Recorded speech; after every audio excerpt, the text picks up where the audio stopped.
어느 몹시 추운 날 밤에 장사를 다니는 아라비아 사람이 천막을 치고 노숙을 하고 있게 되었을 때에 낙타가 슬쩍 천막 안에 머리를 밀어놓고 들여다봅니다. 주인이 무슨 일이냐? 할 말이 있느냐 하니까 낙타가 하는 얘기가, 주인님 오늘 밤은 대단히 춥습니다.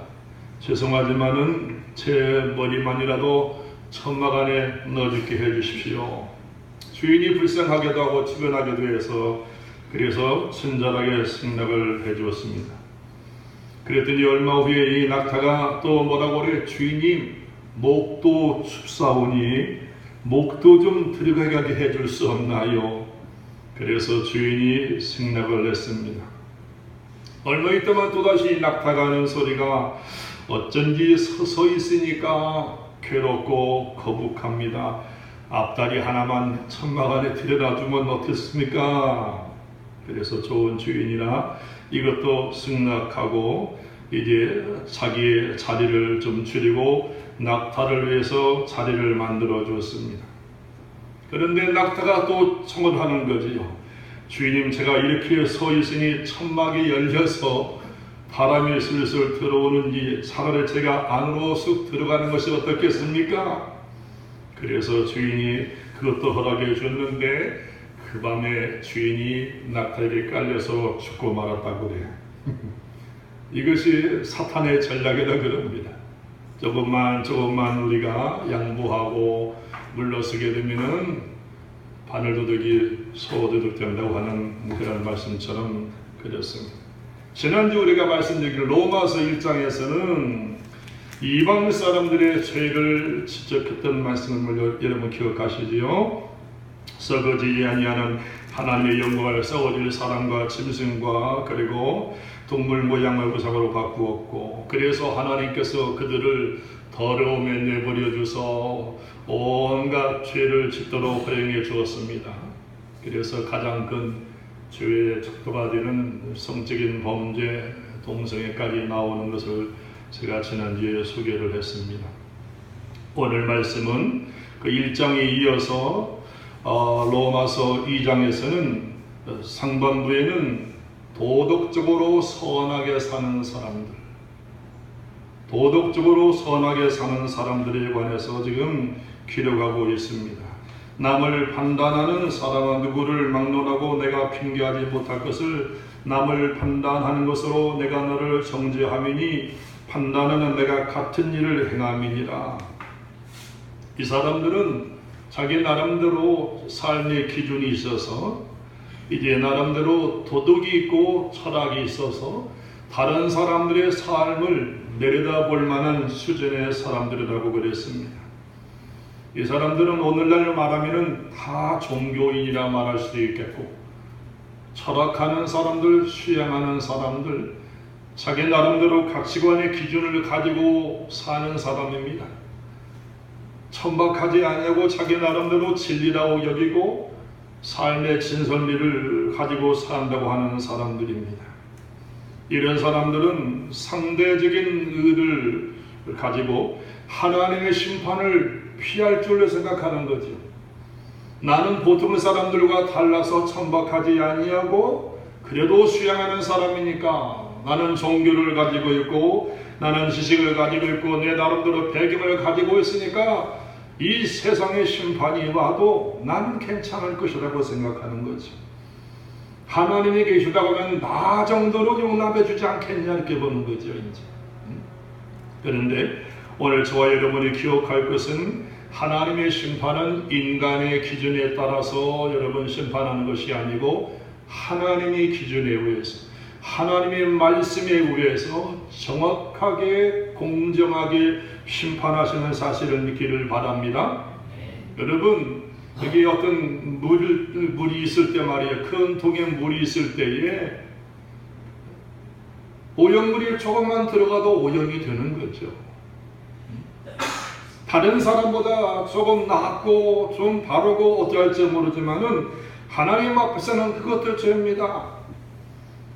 선생님이 애들에게 물어봤어요. 얘들아, 98이 뭐지? 그러니까 어떤 사람은, 어떤 학생은 70이요, 어떤 학생은 뭐라고 그래요? 80입니다.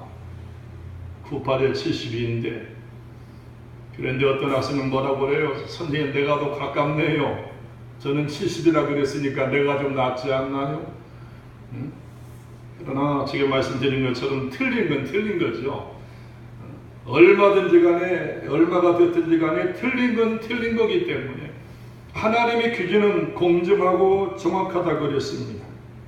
그래서 오늘 4절 말씀 보니까 이러한 도둑눈자들은, 이러한 자기 나름대로 다른 사람에 비해서 자기는 선하다고 생각하는 사람들은 자기 마음속에 나름대로 그들은 괜찮을 것이라고 생각합니다. 나는 그래도 괜찮지, 이 정도면 괜찮지 않나. 이 말씀을 준비하면서 제가 자신을 뒤돌아보세요. 아, 그럴 수도 있구나.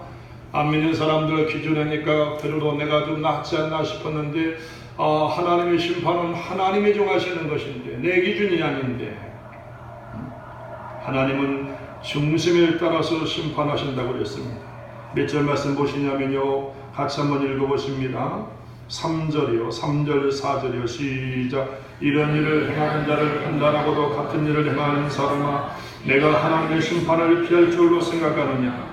혹 내가 하나님의 인자하심이 너를 인도하여 회개하게 하심을 알지 못하여 그의 인자하심과 용납하심과 길의 참으심이 풍성함을 멸시하느냐? 다만 내 고집과 회개하지 아니할 마음을 떠나 진노에 날고 하나님의 오신 심판이 나타나는 그날에 임할 진노를 내게 쌓는도다. 하나님이 거주하시는 것을 우리는 성전이라 그럽니다. 그래서 하나님은 이스라엘 사람들 가운데 머물기를 원해서 성전을 마련해 놓으시고 그 성전 중심에 하나님이 계신 겁니다.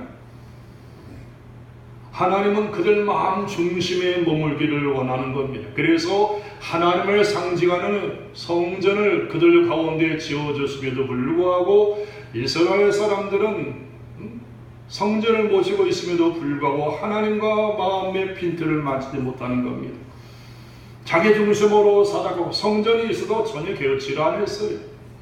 성전 안에서조차도 그들은 범죄했습니다. 그래서 하나님께서 그들을 심판하시고 그들을 성경에 보니까 하나님께서 죄에 대해서 응징하시고 심판하시고 그랬던 것을 보게 됩니다.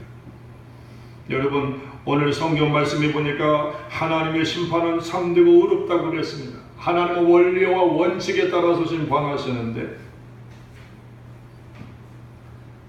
6절 말씀 같이 읽어봅니다. 시작. 하나님께서 각 사람에게 그 행한 대로 보험하시되 참고 선을 행하여 영광과 존귀와 썩지 아님을 구하는 자에게는 영생으로 하시고 9절이요. 악을 행하는 각 사람에게 영에게 환난과 권고가 있으리니 먼지는 유대인에게 영광 헬라인에게며 선을 행하는 각 사람에게는 영광과 존귀와 평강이 있으리니 먼지는 유대인에게 그리고 헬라인에게라. 하나님의 심판이 있다고. 한 번 죽는 것은 히브리서 말씀 보니까 정한 이치고 그 이후에는 심판이 있다고 그랬습니다. 우리는 다 죽잖아요. 무병장수한다고 하지만 결국 다 죽거든요. 예수님은 한 분만 영원히 사시는 분이지 병 나아도 결국은 죽는단 말이죠. 연장일 뿐이지만 결국 죽습니다. 죽고 난 후에는 심판이 있다는 건 내세가 있다는 거죠. 죽음으로 끝나는 것이 아니고 사후가 있는 것이 기독교입니다. 그런데 여기 보니까 그 심판의 결과가 어떤 사람에게는 영생으로 나타나고 어떤 사람에게는 영벌로 나타난다고 그랬습니다.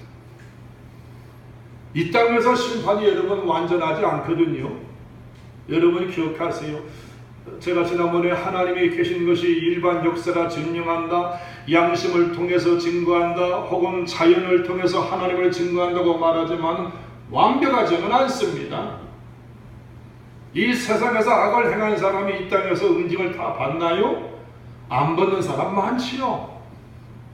하나님이 계신 것을 증명하기 위해서 몇 사람 샘플로 응징하는 모습을 보여주지만 다 죽이진 않아요.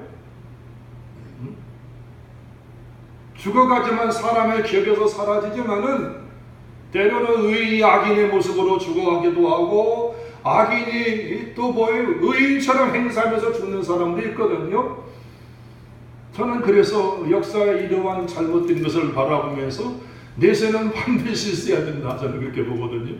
뭐 제가 주장하는 것이 아니라 성경에서 말씀하니까. 그런데 영생으로 그 보상받는 사람이 있는가 하면 영벌로 보상받는 사람이 있다고 그래요.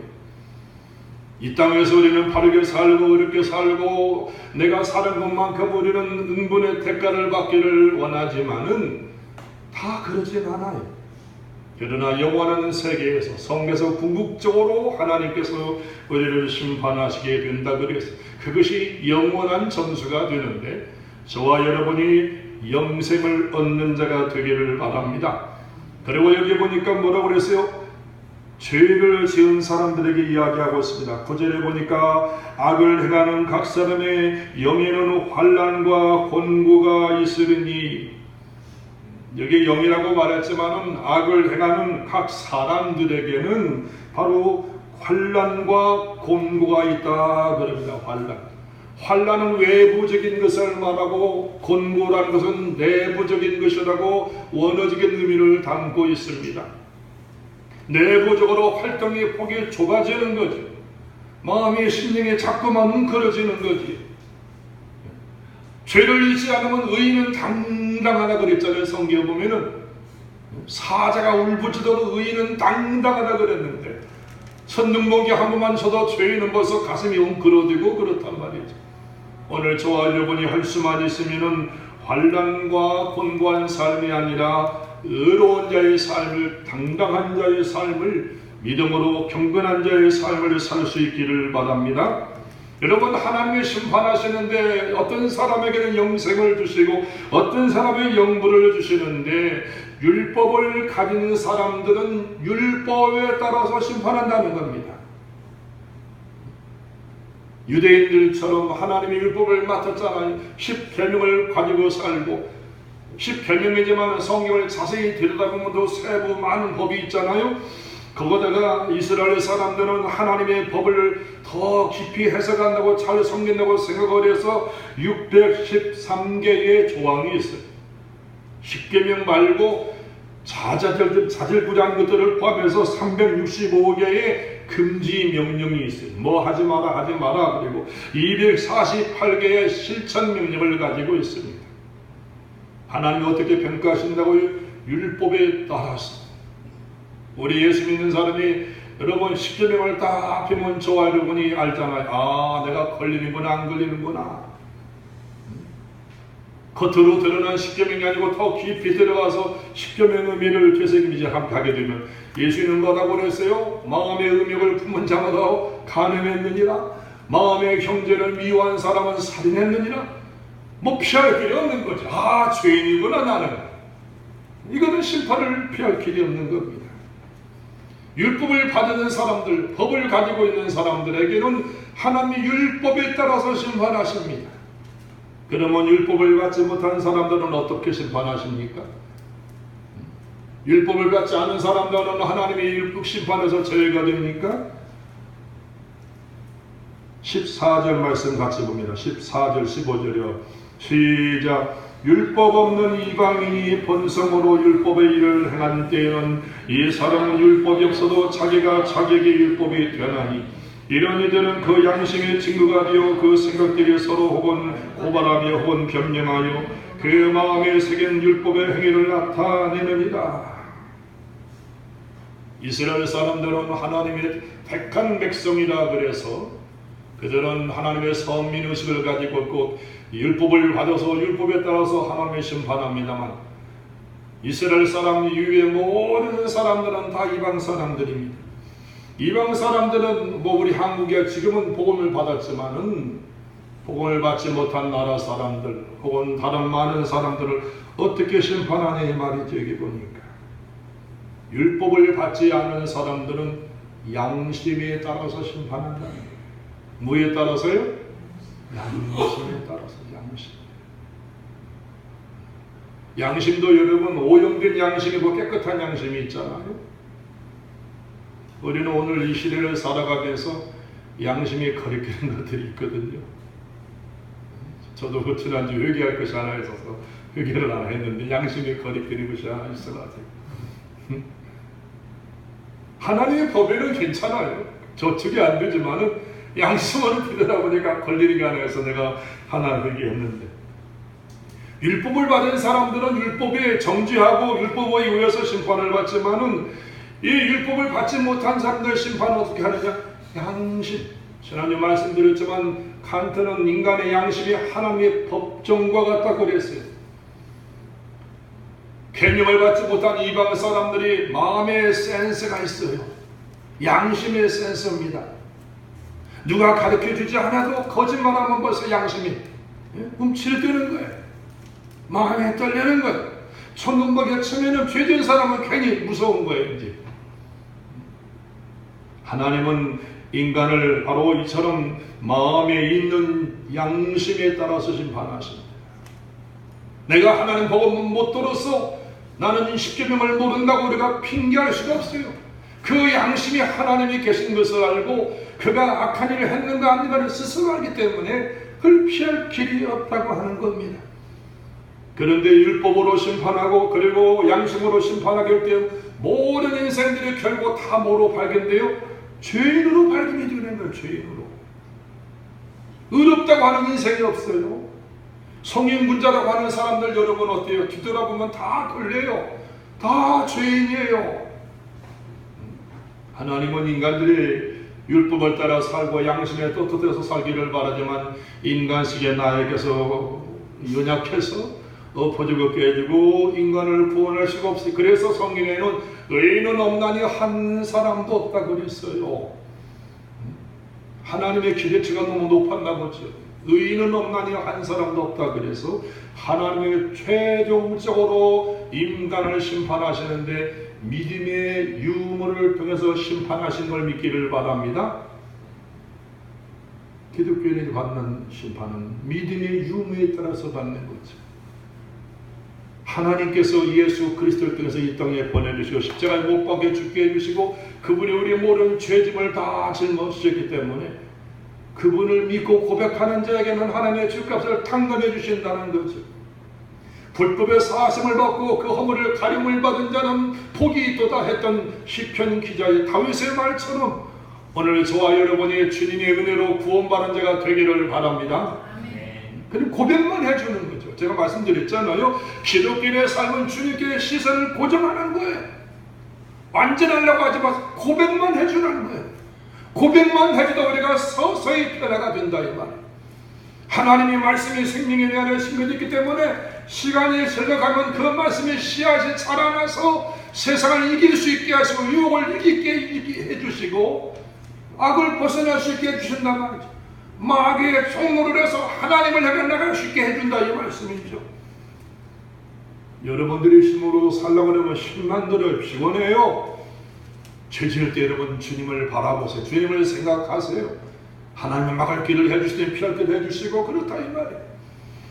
저와 여러분의 가진 은혜를 가지고는 구원받을 수 없어요. 그래서 하나님께서 인류를 심판하실 때는 바로 오늘 성경 말씀인데 행한 대로 보응하신다고 말하지만은 믿음에 의해서 최종적인 심판하시기 때문에 예수 그리스도가 저희 안에 여러분 안에 거하시게 되면은 저와 여러분이 구원을 받고 의롭게 살고 착한 일을 하고 바르게 사는 듯해도 그 안에 그리스도가 없으면은 깨진 거예요. 그릇은 그릇인데 깨진 그릇이기 때문에 그거는 구원받을 수가 없어요. 주님을 통해서 저와 여러분이 구원을 받게 되십니다. 예수님을 통해서 저와 여러분의 심판을 다 받은 겁니다. 그 예수를 시인하고 그 예수를 자랑하시고 그렇게 살 수 있기를 바랍니다. 우리 지난주에 봤습니다만 여러분 로마서 1장 하반절 말씀 보면 온갖 죄가 다 있잖아요. 온갖 죄가 다 나오잖아요. 그런데 의로운 척하고 깨끗한 척하고 복음이 없으면 너무 뻔한 거예요. 복음이 없으면. 복음을 가진 사람도 예수를 믿는다고 하는 사람도 제대로 마음으로 믿지 않는 사람은 똑같은 거예요. 두 번째는 오늘 몇 절 말씀이냐면 2장 17절 이하에 있는 말씀은 유대인들의 죄를 지금 지적하고 있습니다. 1절부터 15절까지 이야기는 종교인들이나 나름대로 독을 쌓는 사람들, 나름대로 삶의 기준을 정하고 사는 사람들의 죄를 이야기하고 있고, 하나님께서 그들을 심판하시는데 율법에 따라서 이스라엘 사람들은 심판하시고 법이 없는 사람들은 양심에 따라 심판하시지만은 최종적으로 믿음에 있느냐 없느냐에 따라서 주님이 심판하시게 되는데, 오늘 2장에서 17절 이하에 있는 말씀은 유대인들에 관해서 이야기하고 있습니다. 유대인과 율법에 관해서 이야기하고 있습니다. 17절 18절에 시작. 유대인이라 불리는 내가 율법을 의지하며 하나님을 자랑하며 율법의 교훈을 받아 하나님의 뜻을 알고 지극히 선한 것을 분간하며 명인의 길을 인도하는 자여 어둠에 있는 자의 빛이요 율법에 있는 지식과 진리의 모범을 가진 자로서 어리석은 자의 교사여 어린아이의 선생이라고 스스로 믿으니. 그래도 이스라엘 사람들은 좀 낫지요. 다른 나라 사람들에 비해서 이스라엘 사람들은 그래도 낫지요. 인류 역사상에 그래도 이스라엘 유대인들이 큰 일을 많이 하잖아요. 노벨상도 제일 많이 받는 것이 유대인들입니다. 어린아이 있을 때 그 유대인의 그 교육 방법이 유효하다는 거죠. 아주. 이들은 하나님을 두려워합니다. 이 땅에 있는 수많은 종교 가운데 그래도 가장 진리에 가까이 와 있습니다. 이 사람들은 율법을 자랑하지요. 하나님의 자기를 택한 사실에 대해서 그는 자부심을 가지고 있습니다. 그리고 이 사람들은 스스로 뭐라고 맹인의 길, 어둠에 있는 사람들의 길을 인도할 만한 선각자라고 하는 의식을 가지고 있는 사람들입니다. 어린아이의 스승이라고 믿고 있어요. 지식이 없는 사람들, 철학이 없는 사람들에게 있어서 자기 나름대로 가이드 역할, 등불의 역할을 하는 사람들이라고 스스로 자부심을 가르치고 있습니다. 그런데 오늘 사도 바울은 이들을 신랄하게 비판합니다.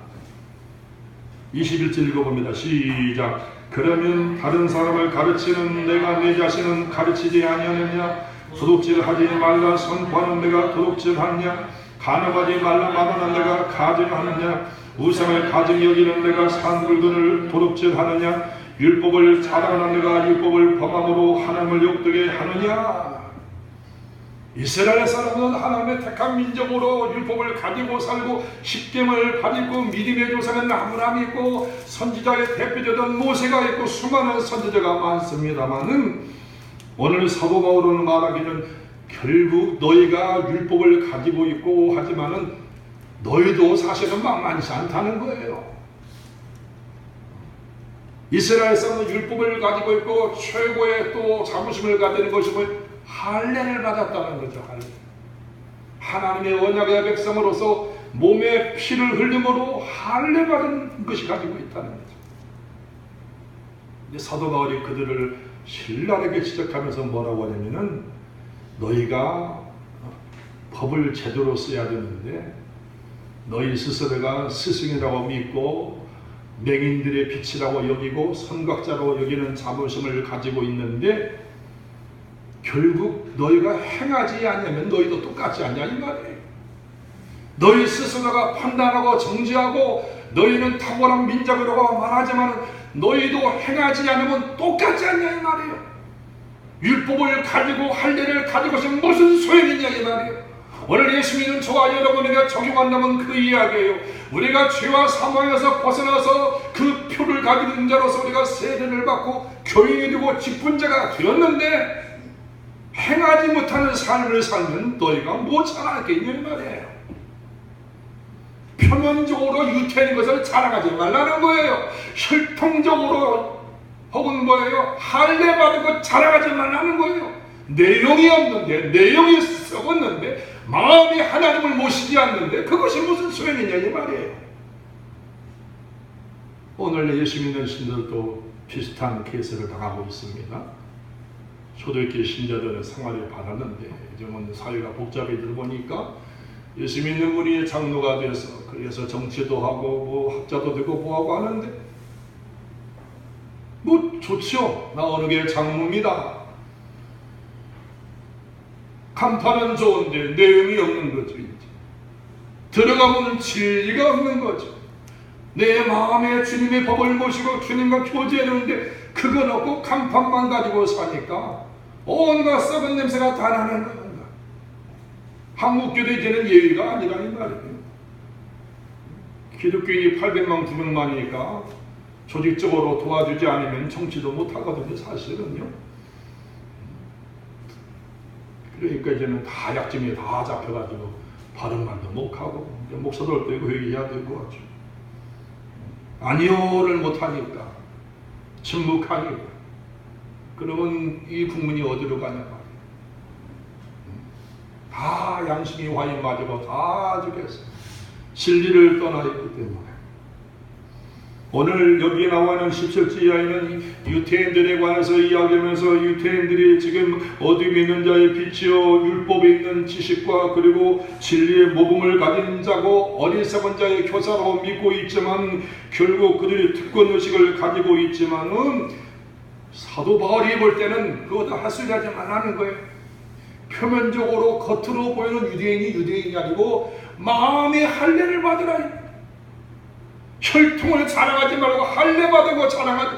마음이 변화가 되어야 돼. 마음이 하나님이 없는데 세례 받고 무슨 힘이 있냐 이거. 직분이 무슨 힘이 있냐 이거.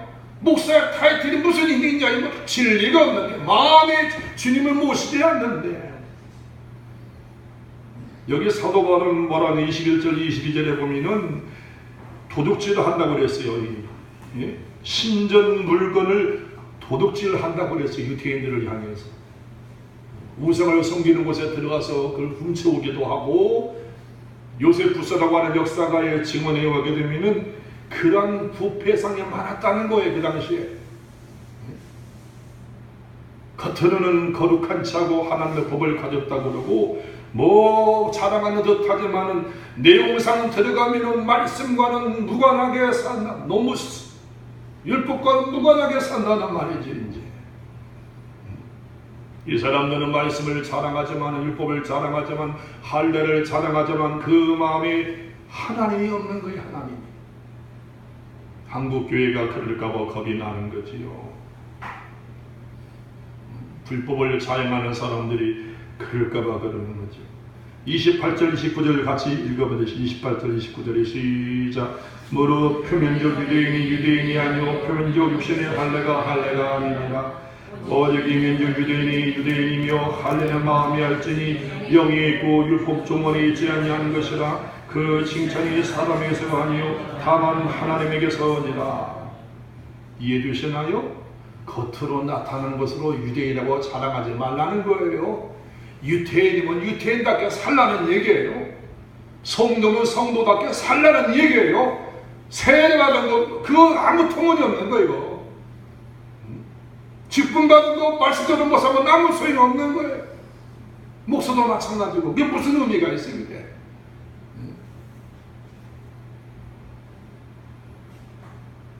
마음이 한다. 마음이 변화를 받아야 되는데 진정한 성도가 되어야 되는데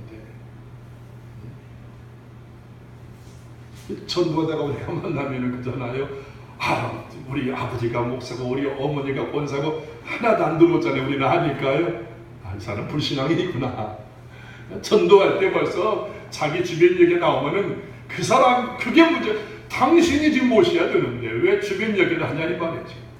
지금 주님께서 나를 통해서 당신에게 예수를 소개하는데 내가 환영하냐 노를 해야 되는데 자꾸 주변 인물을 걸먹거리는 것은 진리가 없는 겁니다. 지난주도 어떤 분 만나서 이야기하는데 제가 몇 마디 던지니까 성경을 쫙 알더라고요. 마음으로 믿어 입으로 시인하여 구원을 이루느니라. 영어로 가지고 이야기 타결해 내가 자기 집안이 다 못되시나이고 막 중요한 당신입니다. 저희는 교회를 안 나간대. 진리는 마음속에 믿는데 진리를 마음속에 믿으면은 주님으로부터 은혜를 받은 빚진 자면은 빚진 자의 삶을 교회 생활을 통해서 갚으셔야지요. 진리를 알고 있는데 어떻게 여러분 가만히 방법만 하고 있어요? 진리가 사실일 때 마음을 들이고 정성을 들이고 시간을 들이고 진리를 사수해야 되는데 당신 같은 사람이 있으면은 주님은 나타나지 않습니다. 당신은 제자가 아닙니다. 제자는 드러나는 겁니다. 소리치지 않아도 알리지 않아도 은연중으로 제자는 드러나는 겁니다. 교회 나가셔서 믿음생활 제대로 하시죠. 여러분, 유태인이라는 얘기 여러분 아시죠? 유다라는 말, 유다. 유태인이라는 얘기는 유다라고 하는 말에서 나온 거죠. 여러분 잘 아는 것처럼 12아들 가운데 유다가 있습니다. 이 유다라는 말은 에후다, 칭찬하다라고 하는 야다에서 나온 말입니다. 유다가 여러분 인정을 받잖아요. 그래서 이스라엘 나라의 이름이 되잖아요. 유태인, 유다인. 12아들 가운데 누가 첫째가 누굽니까 여러분? 예? 루벤이 사실은 야곱과 레아에게서 태어났던 루벤이 사실은 장자인데 침소를 더럽혔잖아요. 자기 부모님의 침소를 더럽혀서 커트가 됐고, 영적인 장자는 우리가 아는 것처럼 채색 옷을 입고 아버지의 사랑을 받았던 누구예요? 요셉이지만 성경에서 유다를 세워서 유다의 자손에서 누가 나와요? 다윗이 나오고 예수님이 나오시잖아요. 그래서 유대인이란 말이에요. 유다가 급부상해서 실질적으로 이스라엘의 영광이 되는 겁니다. 그러니까 오늘날도 마찬가지, 유대 사람들이 정말로 하나님 앞에 그들이 기억받은 것처럼 그러한 장자적인 삶을 살려면 이름에 걸맞게 하나님 앞에 칭찬받는 삶을 살아야 되는 거예요. 로마서 1장에서는 이방인들의 죄를 통렬하게 비난했고, 2장에서는 그 율법 없는 사람들에 따라서 양심에 따라 심판한다는 얘기했고, 오늘 2장 하반절에서는 유대인들의 죄를 지적하면서 율법도 받고 선한 것을 받고 거룩한 것도 받고 할례도 받지만은 겉으로 하지 내면으로 안 한다는 거예요. 마음에 변화가 없다는 거예요. 심령에 변화가 없다는 거예요. 하나님은 마음을 감찰하신다고 그랬죠. 오늘 집사님 기도하실 때 지난주 들었던 그걸 언급하시는 것 같은데, 마음에 주님이 없으면 소용이 없네. 입으로 고백하는데도 마음이 안 돼 있잖아요, 여러분. 그 거짓 사랑 아니에요, 거짓 사랑. 립 서비스 하는 거죠. 마음을 가지고는 안 되는 거예요. 제가 누누이 말하지만 저는 통성기도를 좋아하는데, 그 조심해. 마음이 없는 통성기도 하면 안 되는 거예요. 정말로 제가 간절히 기도해 보니까요, 애끓는 기도를 해보니까요, 마음이 와야 돼요. 마음이 애끓는 기도. 소리 안 질러도 마음속에 그다음에 막 눈물이 푹푹 나잖아. 제가 그래서 설교할 때 좀 웅변 안 하려고 한다고 하잖아요. 제가요, 기술로 설교하지 아니하고 얼마든지 설교할 수 있어요. 웅변술 가지고. 마음이 없으면 안 돼. 마음. 성도를 마음으로 사랑해야 됩니다. 입으로만 사랑하는, 남녀간에 사랑할 때 립섭에서만 맨날 좀 마음으로 배경하고 마음으로 사랑해야 됩니다. 결론적으로 말씀을 드리게 되면, 여러분 오늘 성경에서는 우리에게 이처럼 말합니다. 하나님은 심판을 행하시는 분이라 했어요. 하나님의 심판은 참되시고 공의롭습니다. 그런데 율법이 있는 사람들은 율법에 따라 심판하시고, 율법을 받지 못한 이방 사람들은 양심의 증거가 되어서 피할 길이 없다고 그랬어요. 심판을 하게 되고, 최종적인 것은 결국 믿음이 있느냐에 대해서 우리를 심판하시는 거예요. 이스라엘 사람들은 하나님의 율법을 받은 사람이고, 믿음의 조상들을 자기 조상으로 모시고 그렇게 살고 있는 사람들이지만, 할례를 받고 온갖 종교의식을 많이 가진 사람들이지만, 중요한 것은 마음으로 행하지 않았다는 거예요. 마음으로. 오늘 예수 그리스도를 저와 여러분이 믿게 될 때 마음으로 믿으시고 마음으로 섬기시고 입술의 고백도 가져오면서 복음의 참된 증인들이 되기를 바랍니다. 진정한 유대인이 되려면은 겉모습을 자랑하자고 혈통을 자랑하지 않고 하나님으로부터 칭찬받는 일을 해야 된단 말입니다. 행위가 있어야 된다 이 말이죠. 이 한 주간 우리 평생을 살 때 저와 여러분은 이미 죽음에서 생명으로 옮겨진 사람들입니다. 우리에게 심판은 없어요. 심판이 있다면 상금이 있다고 그러는데 예수님을 자랑을 삼으시고 하나님으로부터 칭찬받는 복된 삶을 살기를 주님의 이름으로 부탁을 드립니다. 거룩하신 하나님 아버지 감사합니다. 오늘 말씀대로 우리 믿음의 폭이 넓어지게 해주시고 율법만 자랑했던 이스라엘 사람처럼 살지 아니하고 열매 맺는 우리들이 되게 하여 주시옵소서. 주님 앞에 믿음으로 접붙임을 당해서 이제는 우리가 새 생명 가운데 살고 있습니다. 이 새 생명을 아직도 잠들어 있는 영혼들에게, 죽어 있는 영혼들에게 소개하고 알려서 참된 생명을 나눠주는 축복의 통로들이 되게 하여 주옵소서. 예수 이름으로 기도합니다. 아멘.